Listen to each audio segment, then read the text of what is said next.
Baik, saya Yuliana Mericelai dengan NIM 22110708. Nah, pada video kali ini saya akan mempresentasikan materi tentang metodologi pengembangan sistem atau perangkat lunak untuk memenuhi tugas mata kuliah riset teknologi informasi. Jadi baik, kita langsung pada materinya.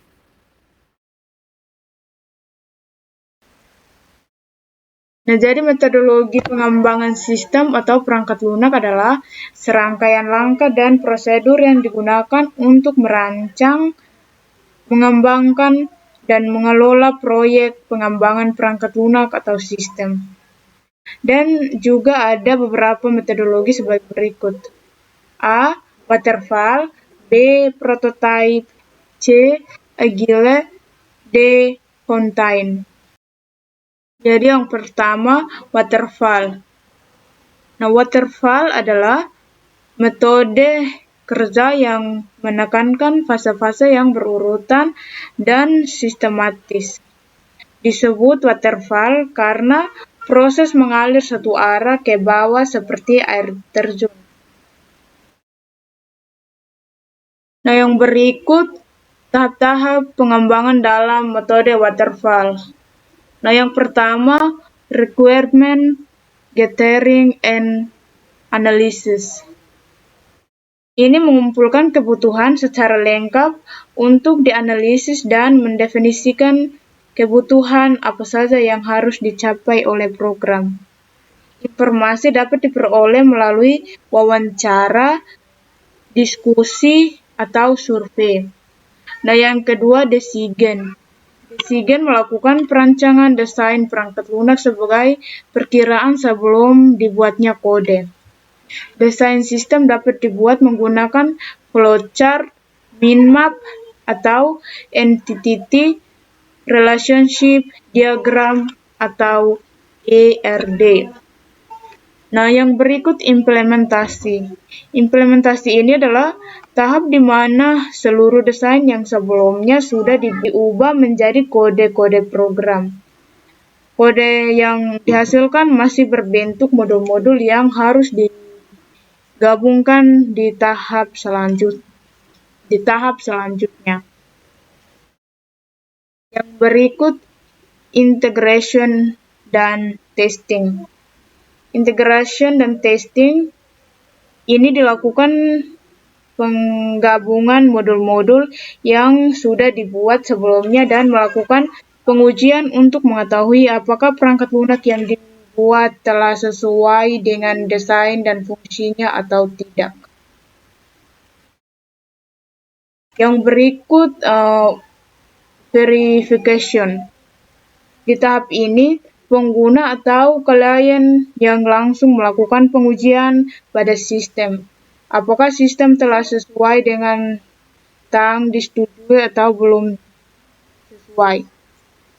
Yang berikut operation dan maintenance. Tahap ini merupakan tahap terakhir dari model waterfall. Sistem yang sudah selesai dijalankan serta dilakukan pemeliharaan. Nah, pemeliharaan berupa perbaiki kesalahan yang tidak ditemukan pada langkah sebelumnya.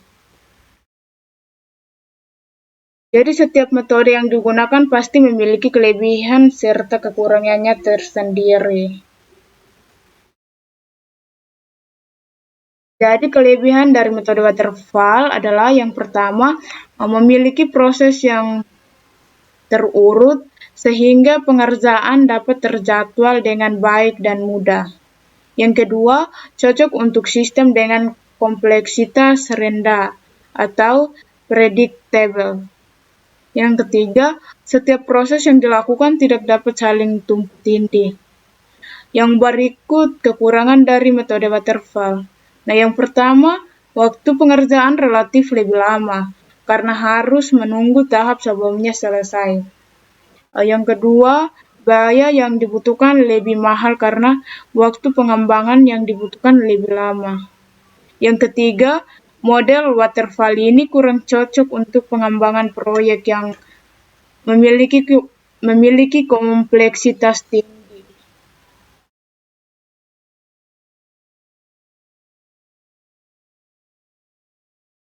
Yang berikut B, prototype. Nah, prototype ini adalah metode prototype. Nah, metode prototype ini adalah metode yang memungkinkan penggunaan atau user memiliki gambaran awal tentang perangkat lunak yang akan dikembangkan, serta pengguna dapat melakukan pengujian di awal sebelum perangkat lunak dirilis.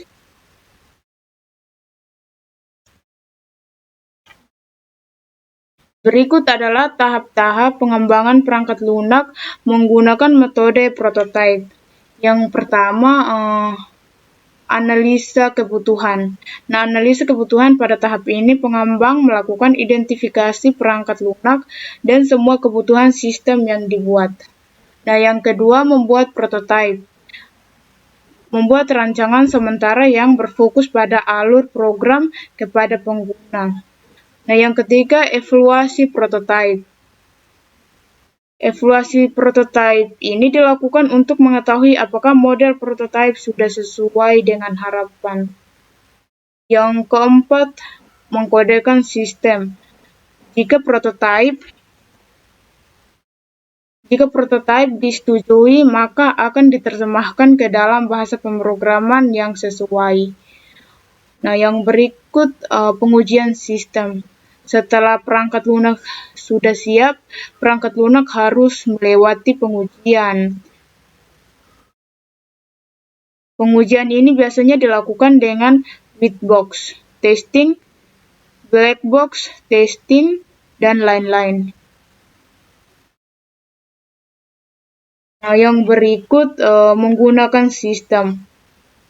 Perangkat lunak yang telah diuji dan disetujui siap untuk digunakan. Berikut adalah kelebihan dan kekurangan dari metode prototype. Nah, yang pertama, mempersingkat waktu.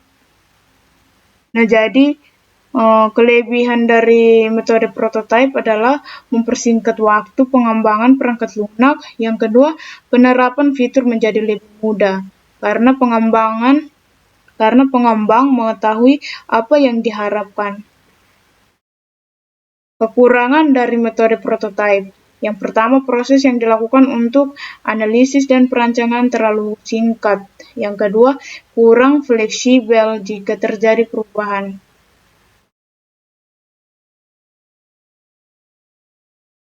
Yang berikut C, Agile. Metode Agile adalah metode yang fleksibel, di mana pengembangan dilakukan dalam jangka pendek. Namun diperlukan adaptasi yang cepat dari developer terhadap perubahan dalam bentuk apapun. Nah, yang berikut merupakan tujuan dari Agile antara lain sebagai berikut. Yang pertama, value dan working app system. Menghasilkan produk dan kualitas yang baik dan memiliki nilai jual yang tinggi. Yang kedua, iteratif. Tujuan Agile yang pertama, value dan working app system.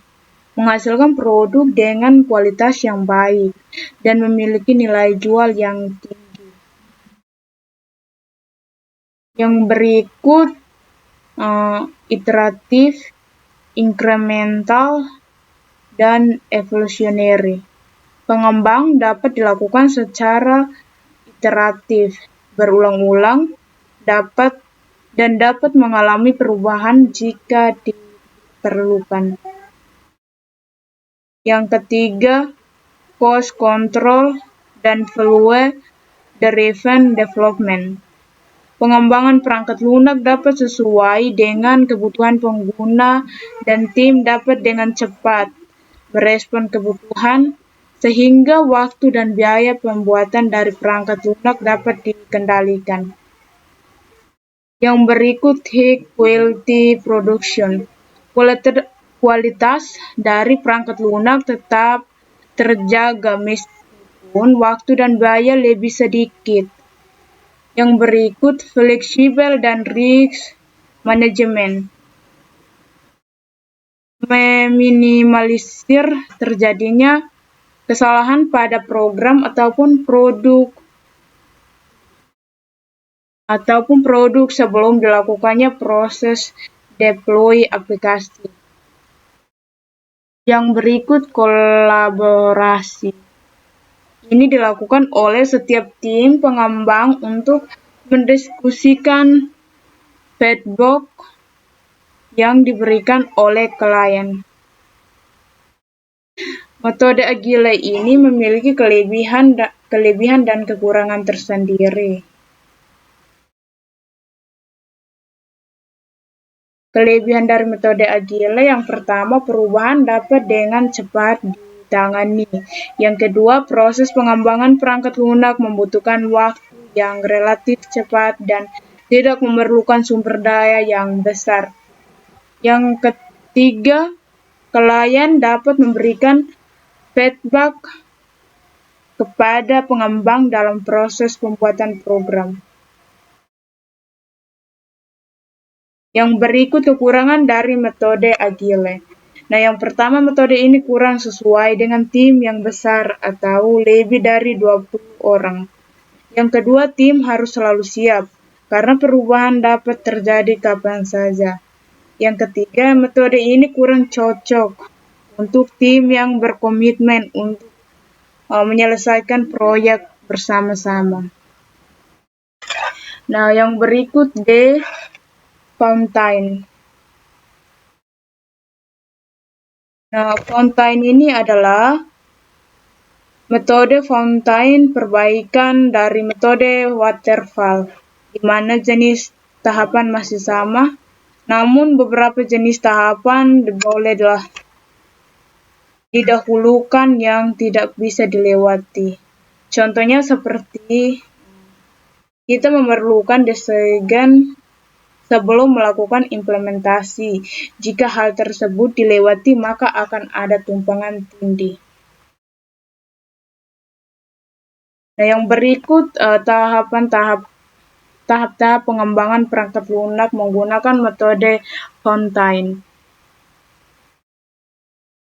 Yang pertama, user requirement specification. Mencari tahu apa saja yang dibutuhkan oleh pengguna dalam perangkat lunak yang sedang dikembangkan. Yang kedua, software requirement specification. Penyesuaian perangkat lunak dari sisi pengguna.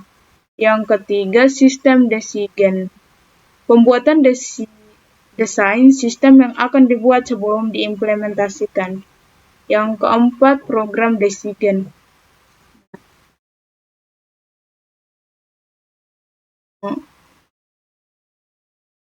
Program design ini pembuatan desain yang lebih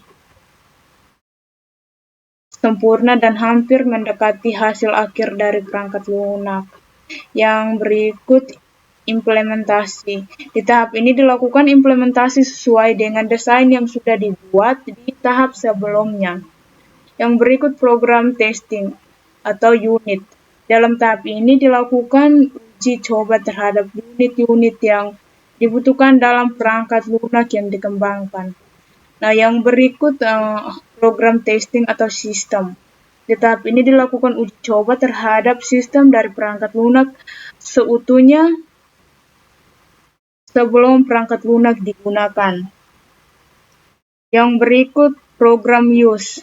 Dalam tahap ini dilakukan pengajaran kepada pengguna untuk menggunakan perangkat lunak yang telah dibuat. Yang terakhir, software maintenance.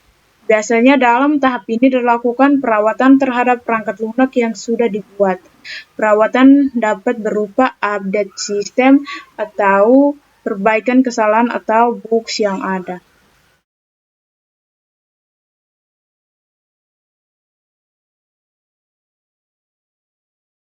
Karena metode Fountain ini adalah perbaikan dari metode waterfall, maka metode ini memiliki kelebihan dan kekurangan yang mirip dengan metode waterfall.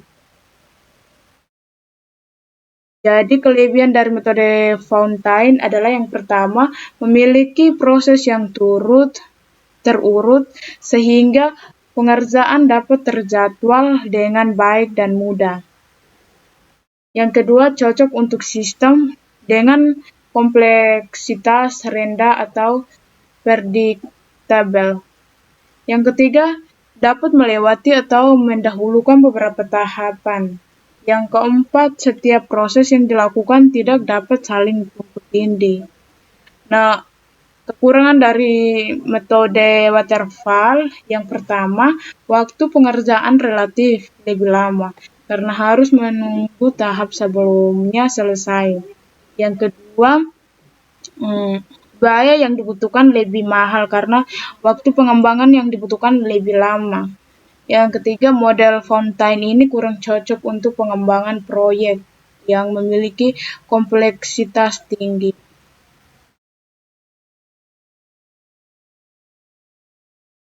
Dan yang terakhir, referensi.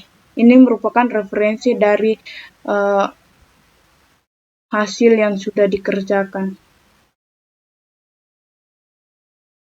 Oke, sekian presentasi dari saya. Terima kasih.